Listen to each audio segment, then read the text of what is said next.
Oi, nessa aula eu quero contar para vocês um pouquinho mais da mitologia de cada planeta e a associação, a correspondência que traz tanto para o planeta para ficar mais fácil uma compreensão, a história, a mitologia, o mito por trás e também a associação que tem com os signos que eles regem. Vocês vão ver como é bacana. Lógico que mitologia, a palavra já diz, é um mito, então ali tudo pode acontecer. São histórias, crenças de culturas romanas, greco-romanas. Então a Grécia também traz um pouquinho, as egípcias. Então tem toda uma relação aí do que eles acreditavam que tinha acontecido no começo de tudo, nos primórdios dos primórdios de quem criou o universo. Então eu espero que vocês gostem. Existem várias versões, então eu escolhi as que eu mais gosto para trazer para vocês. Vamos começar com o Sol.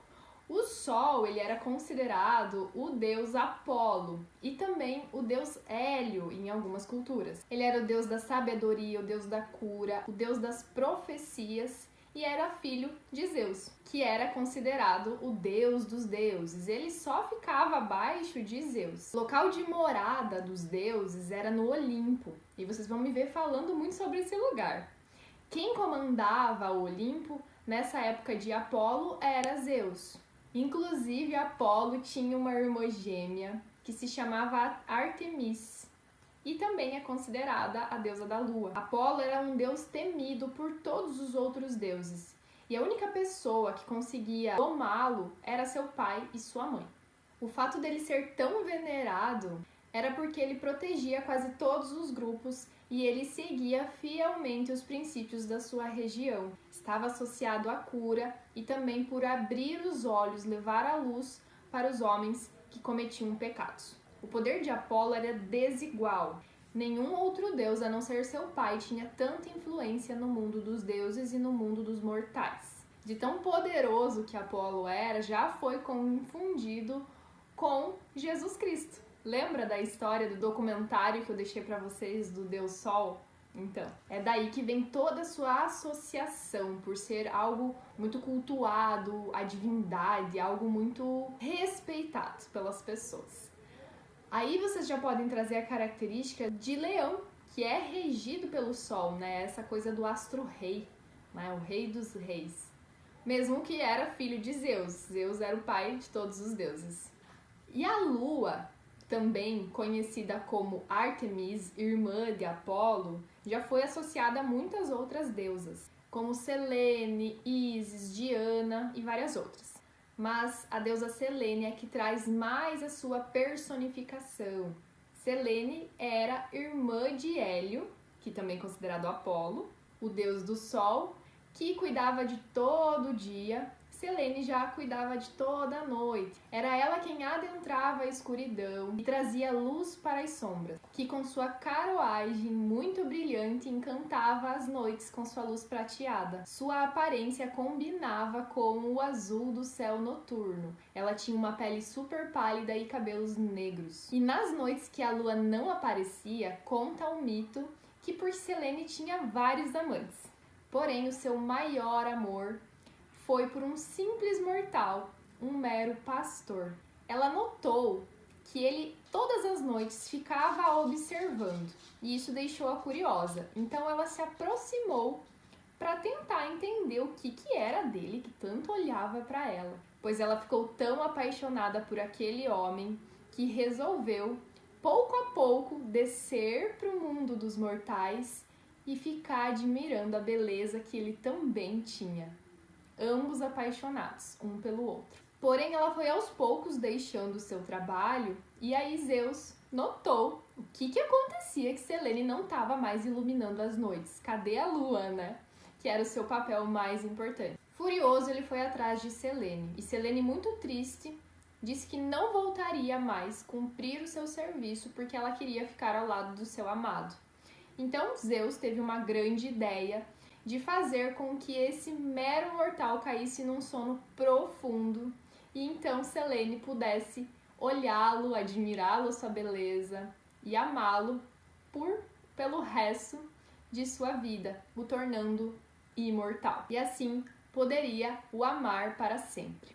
Foi assim que ela voltou a cumprir o seu trabalho, o seu papel de iluminar as noites com sua luz prateada, levando seu amado nos braços.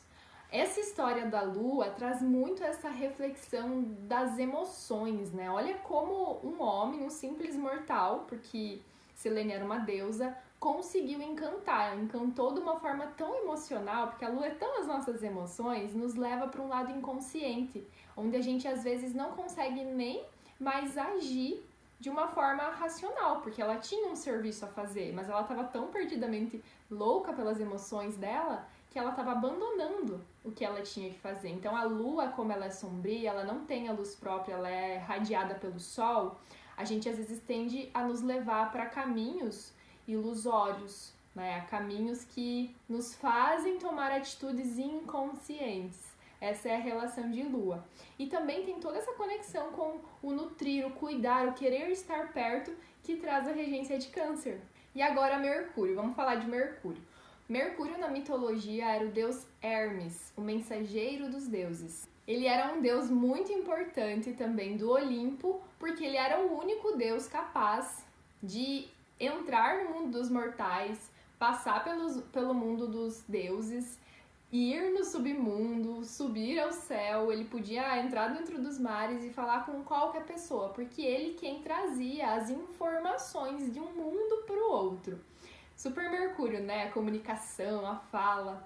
E ele também era muito rápido, porque ele foi contemplado com asas nos pés. Então ele se locomovia de um lugar para outro, levava as informações, né? Ele era o deus mensageiro de uma forma muito rápida. Só ele conseguia ter aquela agilidade. Mas também ele era um pouco arteiro, porque um dia ele quis incomodar Apolo e foi lá e roubou o seu gado. E aí Apolo ficou muito bravo com isso e resolveu tirar satisfação com Apolo. Só que no final virou em amizade, eles ficaram tão brothers que acabou que eles trocaram presentes. Apolo presenteou Hermes com um lindo caduceu, que é como se fosse um bastão. Mas aquilo ele se tornou muito importante, um deus muito homenageado, um deus muito contemplado pelos viajantes, pelos comerciantes. Em algumas histórias ele atuava até como guia, porque ele era o único que conhecia cada cantinho do universo. Então ele ficou realmente muito famoso, ele levava o seu caduceu para todo que é canto. Tem algumas estátuas na Roma que traz essas características de Hermes, né? O mensageiro dos deuses sempre com seu caduceu, em homenagem a Apolo, né? Ele ganhou de Apolo. Mas, como ele tinha uma mente ardilosa e ele fazia muitos truques também, ele passava a perna em algumas pessoas, ele também foi adorado por alguns vigaristas e ladrões por serem abençoados nas suas tramóias por Hermes. No Egito, ele foi considerado o deus Tote, o deus da escrita. Lembra que Mercúrio também tem a relação com a nossa casa 3, Gêmeos, que é a nossa primeira infância, que é quando a gente começa a falar, a gente começa a escrever, a gente vai para a escola. Olha aí mais uma associação. Geralmente, ele também é considerado um deus muito bem-humorado. E, pela sua velocidade, ele foi inspiração na criação de algumas figuras pop, como o personagem do Flash e também Mercúrio da Marvel. Hermes é um dos deuses mais reconhecidos na cultura greco-romana. Essa relação, né, que Mercúrio tem com a velocidade por estar mais próximo do Sol, né, não é à toa que ele fez amizade ali com Apolo na história da sua mitologia. Vocês percebem que vem todas essas características? Eu quero que aos poucos vocês vão pegando nos feelings, assim, sabe? Chega insights pra vocês e já vão anotando, porque a mitologia, ela nos desperta uma curiosidade, né? Que história louca, mas ao mesmo tempo que tem muito sentido. Agora vamos falar de Vênus, que então é considerada a famosa Afrodite, deusa do amor e da beleza. E como que é a história de Afrodite, então? Da sua origem, se formou através de uma luta que aconteceu entre Urano e Cronos, pelo poder supremo do universo. Olha só que louco. Através de uma briga, aonde Cronos cortou os testículos de Urano, nasceu Afrodite. Mas como assim? Cortou e nasceu? Então, a mitologia conta que nesse corte de cortar os seus testículos, o sêmen caiu no oceano. E do oceano começou a borbulhar, assim, uma coisa muito louca, começou a se formar muito movimento dentro ali do aquele oceano. O céu ficou todo vermelho, porque Urano era o deus do céu, então o seu sangue se espalhou para o céu, o mar ficou todo tumultuado naquilo que caiu, seu sêmen, com seus órgãos genitais, e uma mistura começou a acontecer ali junto com espuma. E algo começa a se formar às margens da ilha de Chipre, que era o local lá onde aconteceu tudo isso. Algumas ninfas ficaram paradas observando o que está acontecendo aqui, que espetáculo, né? O que vai surgir do nada. E outras pessoas ficaram com muito medo de que podia acontecer. Meu Deus, vai vir agora sim, o mundo vai acabar, né? Porque estava acontecendo uma coisa muito louca, uma parada muito diferente. Porém, aquilo foi se acalmando e junto com o nascer do sol, o mar estava tranquilamente e do nada começou a surgir um cheiro do mais delicioso perfume. Começou a surgir a forma de uma figura feminina, uma perfeita simetria. O rosto daquela mulher que se formava era perfeito, era simétrico, o corpo todo belo e lindamente com sua silhueta inteiramente moldado. A harmonia daquela mulher era simplesmente perfeita. E ao subir completamente do mar, todos puderam ver que era uma deusa, Afrodite. Aonde ela passava, belezas se criavam, harmonias, começava a crescer flores ao seu redor por onde ela passava. Sua beleza começou a encantar todo mundo ao seu redor.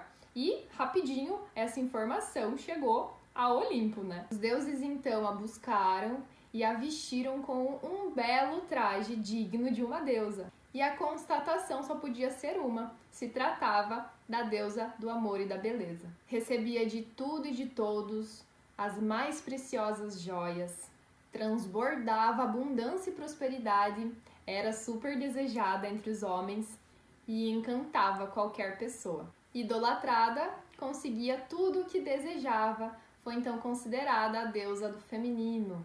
E tem toda a relação com Libra e Touro, gente, presta atenção, né? Libra já não é a deusa ali, já não traz essa correspondência da estética, da beleza. Touro, da matéria, né? Das coisas boas da vida, a abundância, a prosperidade. E tem toda essa característica com a Afrodite. Então, quando vocês pensarem em Touro e em Libra, lembrem de Vênus, que é, então, a famosa Afrodite da mitologia. E Marte, quem foi Marte na mitologia? Marte já era conhecido por Marte, o deus Marte, e também o deus Áries. E aí você já pode trazer a correspondência de Áries, tá? Não confunda, Ares e Áries. Era considerado o deus da guerra. Para os gregos era filho de Júpiter, um deus maduro, um homem barbudo, muito forte, sabe aquela coisa assim de passa o que quiser por cima de mim que eu não deixo? Ou tenta passar qualquer coisa acima de mim que eu sou forte, eu tô pronto pra qualquer batalha. Era literalmente o deus que cuidava de qualquer que fosse a batalha necessária do seu povo. Estava pronto para defender e entrar em qualquer luta que fosse necessária. Era o deus da batalha. Não à toa foi amante de Vênus. E também trazendo o arquétipo do masculino, né? O provedor, o guerreiro, o forte, o homem. Foi muito homenageado. Inclusive, o mês de março foi, assim, nomeado por conta de Marte. Traz aí um pouquinho do nome, né? E antigamente, nessa época da mitologia, o ano começava em março e não em janeiro. E se a gente parar para reparar, o nosso calendário ele é totalmente torto, né? Setembro teria que ser o mês 7, né? Novembro, o mês 9. Mas tudo bem, o calendário gregoriano ele é um pouco distorcido. A gente sabe que existe também o calendário astrológico, que inclusive começa com o signo de Áries. E aí já tem a relação aí desse deus guerreiro, desse deus pioneiro, que ele vai à frente, ele vai atrás das lutas. Essa é a mitologia de Marte. A mitologia de Júpiter e a mitologia de Saturno, elas têm muita ligação, tá? Vou começar com Júpiter, mas aos poucos vocês vão entender porque a de Saturno vai entrar junto. Júpiter é o maior planeta do nosso sistema solar e também era Zeus, o deus dos deuses. Lembra que ele era pai de Apolo e de Artemises? Então, ele também teve muitos outros filhos, esses são só alguns. Então ele era pai de Lua e Sol. Porém, ele era filho de Cronos. E Cronos, logo vocês vão ver que é Saturno. Cronos era casado com Reia e eles tiveram muitos filhos. Só que Cronos, ele comia os seus filhos, ele engolia todos os filhos que ele tinha, porque ele tinha medo de que eles tomassem o seu trono. Que ia chegar a determinado um tempo e um dos filhos dele, ia acabar ficando com o trono dele. E aí, quando nascia filho, ele comia. Só que Reia já estava tão inconformada com tudo isso, ele estava achando uma loucura a atitude que Cronos estava tendo em relação aos filhos, que quando Zeus nasceu, ela o escondeu entre os mortais e entregou a Cronos uma pedra enrolada num pano. E Cronos engoliu, nem percebeu que não tinha filho nenhum ali, e assim seguiu. Aí Zeus foi criado, né? Foi criado fora do mundo dos deuses, só que quando ele se tornou adulto, ele quis buscar vingança pelo pai e pelos irmãos que já tinham sido comidos pelo próprio pai. E aí que começou uma guerra. Reia, esposa de Cronos, armou um plano e deu uma bebida como se fosse envenenada, algo assim, para que Cronos tomasse. E no primeiro momento ele gostou, curtiu da bebida, tomou tudo. Mas logo em seguida ele começou a passar mal e ele começou a vomitar todos os filhos, inclusive a pedra que ele tinha engolido, achando que era Zeus. Todos os seus filhos saíram de dentro dele e aí sim se juntaram com Zeus, que estava ali justamente para formar uma guerra e acabar com Cronos. Por que ele tinha feito aquilo? Porque agora era a chance de Zeus ser o deus dos deuses. Isso, Cronos acaba perdendo a batalha e foge com alguns titãs, com alguns dos seus filhos, e Zeus e os filhos que tinham sido cuspidos para fora acabaram tomando conta. Cada um acabou sendo contemplado e sendo deus de algo. Zeus, Júpiter, acabou sendo o deus dos deuses. Acabou ficando no trono onde estava Cronos. Claro que não foi tão simples assim ele acabar chegando no trono, né? Se tornando o deus dos deuses, né? Zeus passou por muitas dificuldades, muitas batalhas. Cronos voltou, tentou atormentar várias vezes. Ele teve briga entre os irmãos também, para quem ia ficar no trono. Mas ele acabou sendo o deus do grande Olimpo, no final das contas. E Júpiter, né, por ser o maior planeta do nosso sistema solar, traz essa característica de expansão. Ele também é o deus benéfico para a astrologia tradicional, porque ele vem e ele faz, né, esse papel de ajudar os outros irmãos que tinham sido engolidos, de colocar cada um num canto, né, de trazer o devido respeito para cada um que era Deus, né. Então ele também traz essa característica da sorte, né. Ele vem também dentro do nosso mapa astral para trazer essa sorte, essa abundância, né. Vamos organizar aqui, vamos trazer mais felicidade para esse local. E aí, quando ele se tornou o grande deus, ele também teve muitas mulheres, ele teve muitos filhos, e a história continua. Essa é a mitologia de Júpiter. Agora, a mitologia de Saturno, você vai ver que tem relação com a de Júpiter, porque Saturno é o deus do tempo, o deus Cronos, que era pai de Zeus. Então, olha só, né? Esses dois grandiosos do nosso sistema solar, eles não são à toa, que são os dois únicos planetas sociais, ele tem essa relação de estarem juntinhos. Um era o pai do outro, né? E aí, por esse motivo, né? Cronos, que era o deus pai, né? Ele que comia todos os seus filhos, chegou a essa temporada de que ele acabou sendo abortado, né? Pelo seu próprio filho, mas ele era um deus castrador, né? Todos os filhos que ele tinha, ele engolia. Os primeiros ele arrancava a cabeça, ele arrancava braços, porque ele não podia ter noção que se um dia um deles iria ficar com seu trono. Ele já tinha tido como se fosse uma premonição que aquilo ia acontecer, então por isso que ele acabava comendo todos os filhos. Ele é o deus do tempo.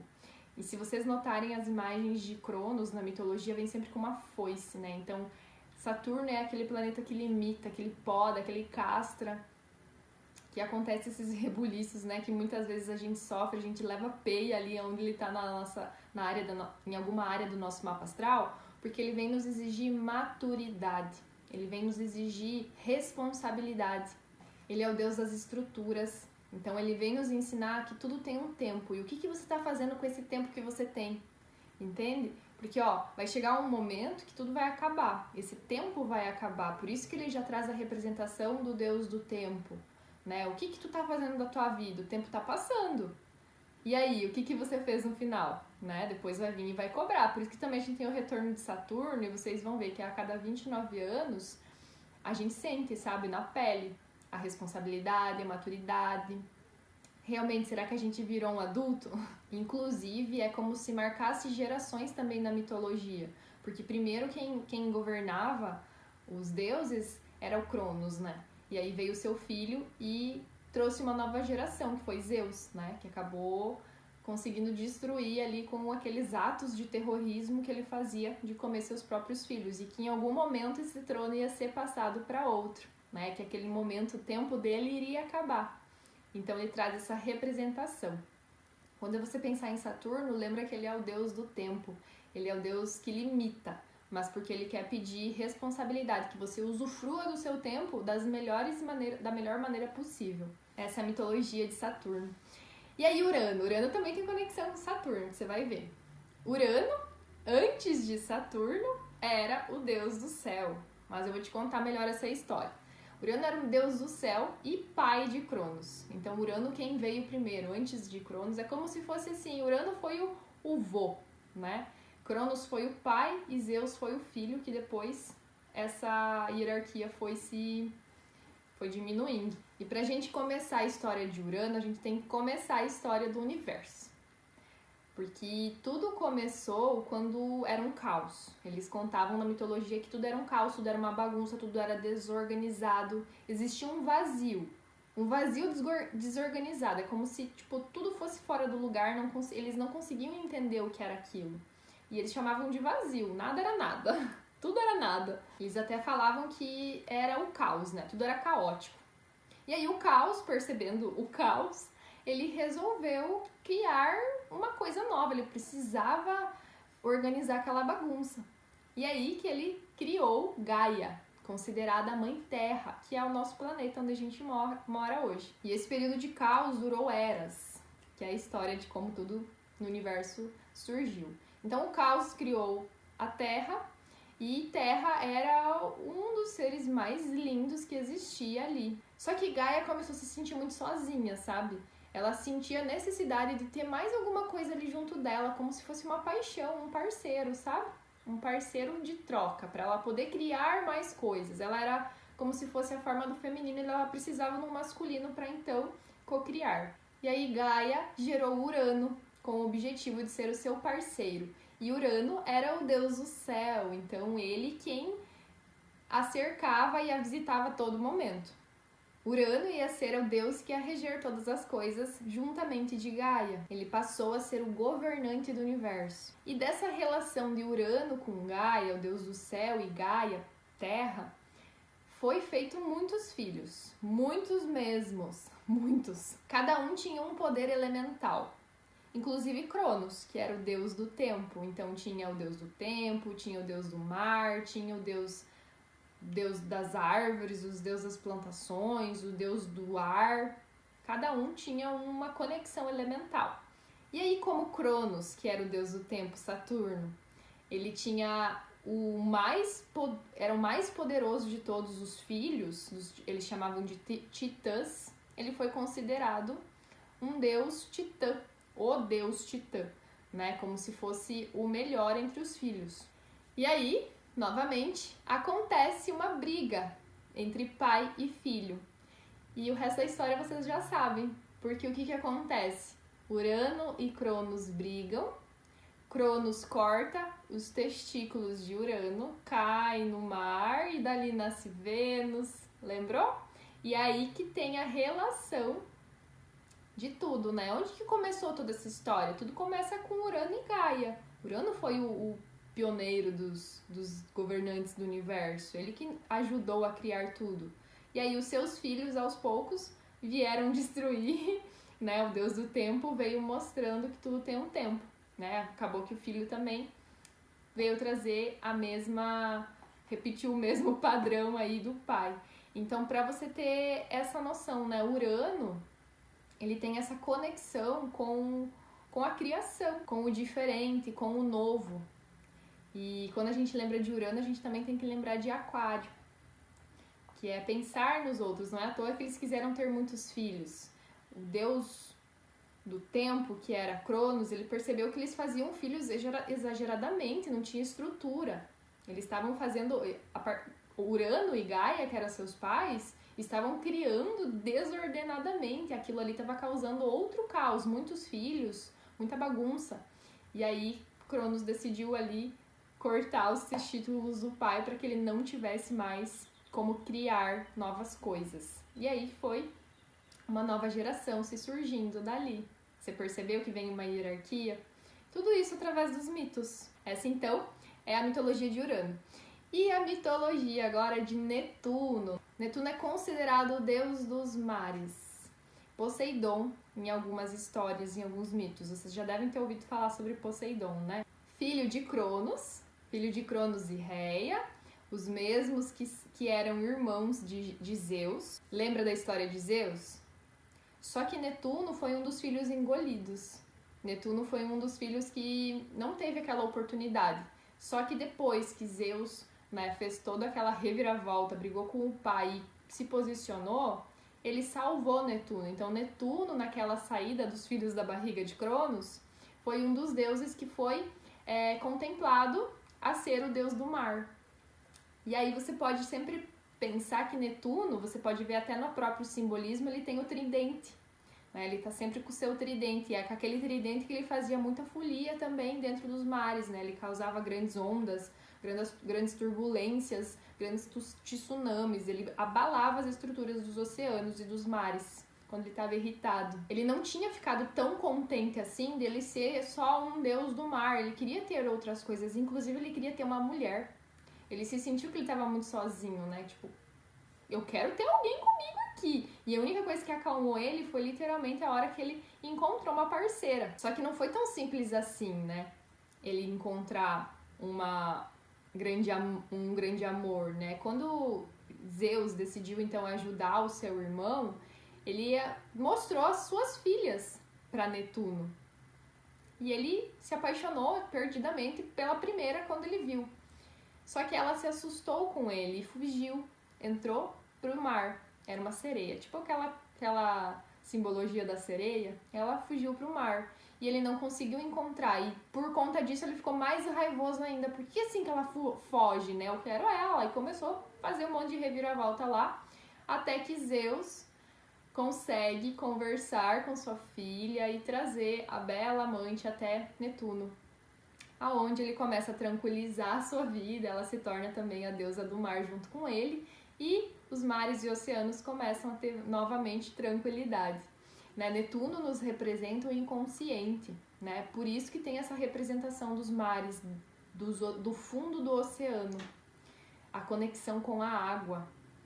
Netuno é o nosso planeta mais sutil da espiritualidade, né? E então é um planeta assim que tem muita conexão com as fantasias, o romantismo, né? Esse lado mais artístico, né? Como se tudo tivesse que ter algo que brilhasse os olhos, que trouxesse amor, que trouxesse plenitude.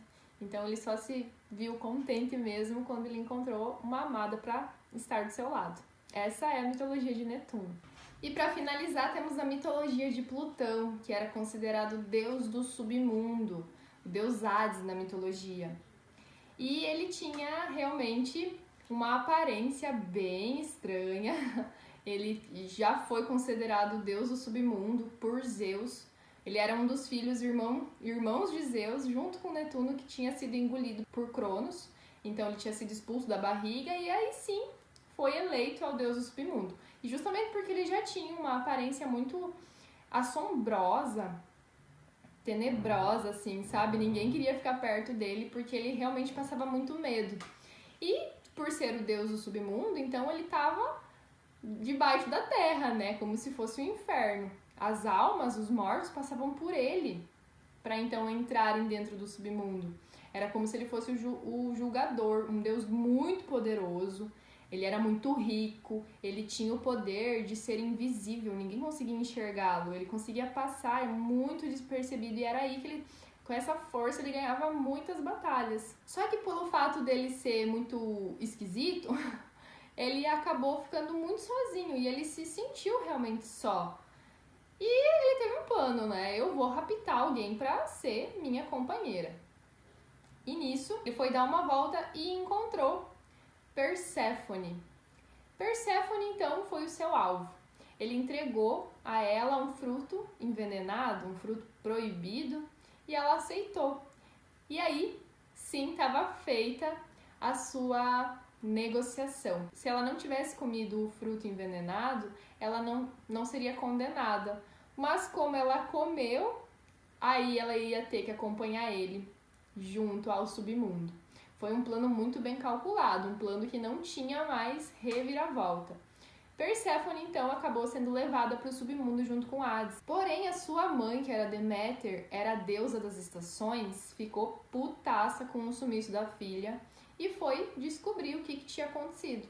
O deus Sol, Apolo, contou a ela que viu, né, ela sendo raptada por Hades, o deus do submundo, e ordenou que devolvesse sua filha ou ela ia fazer uma catástrofe, ela não iria mais deixar as estações voltarem ao normal, ela ia deixar tudo congelado, frio, úmido. E nessa fúria, Zeus ficou sabendo de tudo, né? E aí teve que interferir no caos. Chegaram à conclusão de que Perséfone não podia mais sair ao lado de Hades, se tornaria uma das deusas do submundo.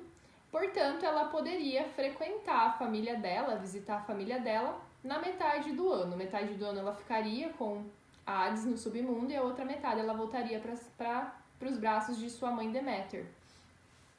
E nesse acordo, a gente consegue perceber que pode ser associado com o outono e inverno, o período em que Perséfone fica no submundo com Hades. E a primavera e o verão, o momento em que ela vai de encontro à família. Então, Plutão traz essa característica do submundo porque, né? É realmente um planeta gelado, um planeta que traz esse contato com vida e morte, então transformação, tem a relação com Escorpião e traz esse poder, né? Esse poder de ir para o submundo a qualquer momento, mas também trazer uma força, se transformar e virar uma fênix maravilhosa e linda, né? Se tornar uma primavera em qualquer momento. É como se pessoas, inclusive, que têm a regência desse planeta precisassem disso.